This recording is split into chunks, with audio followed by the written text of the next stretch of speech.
Hi guys, welcome to my short presentation about Willem Popelier.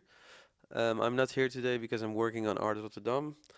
Willem is is my former teacher on the bachelor, and I was his assistant for a while. Sometimes still am, and he also did the masters here, so that's quite nice. And yeah, I think he's an interesting fellow. His work, at least. Within a contemporary context. I will explain later why. Um, so basically, he uses photography. He makes pictures himself. He also collects photographs. And what he wants to do is to focus on the mechanisms of politics of representation. And he researches the generally accepted ways in which portraits are used and how identity is represented and perceived through photography. So his focus is really on the popular culture and its effects on society. And I think the boundaries between the public and the private are more and more vague due to digital platforms in which people present themselves in a personal way. And Willem made a really nice project about this. In 2009, he found 91 photographs and two films made by two teenage girls on a public computer. You know, like in an Apple store, you have the webcam and you make pictures. And these girls had a whole session, and Willem copied all this material, and he started working on this project called Showroom Girls. Um, and he basically was looking for visitors who took pictures of themselves with the computer's webcam. And this particular session of these girls, they made about 200 pictures in total, and they deleted about um, like 100 of them.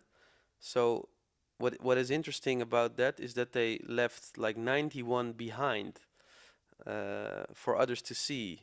Deliberately, they chose that. Um, and yeah, Willem was fascinated by this idea of the public and the private and how this is mixed and how people are using these mechanisms without really realizing what they're doing. So one of the girls had a necklace with her name on it. So Willem started to do research on the web, and he found their Hive's Facebook and Twitter accounts, and even one of them their address and her school results. And he all found it legally without any hacking or so. And basically, what he did was all this collected material. He made an exhibition in the Foam Museum in Amsterdam, and he also decided to show all the frames which they deleted with like a pink background. And I think he did this to emphasize the ones which they deleted, to make the ones which are shown extra important. And also he embedded a printer within the exhibitions, which printed the rate of tweets the girls were sharing online. I think he blocked the content, but as a visitor of the exhibition, you really get a sense of their like almost obsessive behavior on these platforms to represent themselves towards other people. I think this project asks questions like, what does an internet user show of him or herself to the world, and is this a good or bad thing? So it's really like the project in itself is not very ethical or moral, but I think the as a visitor or a viewer of the project or the exhibition, you really get a sense like, hey, this is bad, you know. But at the other hand, these girls did it themselves, you know. He like Willem just copied the material, so basically he didn't do anything wrong. Yet people tend to judge him for being like a psychopath or a stalker. Um, but I think the ones who should be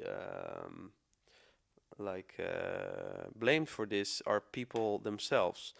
So I think this is a really interesting question. To what extent can an artist use and reuse this information, and where are the ethical and legal boundaries?